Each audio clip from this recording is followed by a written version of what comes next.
दोस्तों स्वागत है आपका हमारे एक न्यू वीडियो में। तो आज देख रहे हैं आप कप सिरप जो बनारस से बिक रहा है। तो आज उस पर अखिलेश यादव ने क्या प्रतिक्रिया दी है, आइए आपको सुनाते हैं।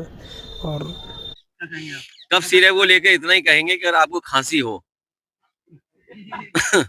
अगर खांसी हो इस मौसम में, क्योंकि खांसी बहुत होती है, तो आप कफ सिरप मत लेना।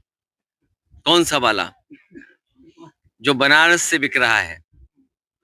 और कफ सिरप में इसने न जाने कितनों की जान ली है। आज ही मैंने अखबार पढ़ा है, मुझे खबर मिली है कि औरैया में भी एक बच्चे की जान गई है कफ सिरप से।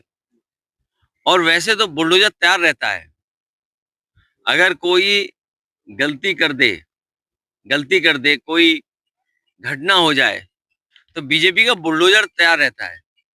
इधर जाने कितनों की जान चली गई, जाने कितने लोगों पे आरोप लग रहे हैं। बुलडोजर का पता ही नहीं बुलडोजर है कहाँ। बुलडोजर का ड्राइवर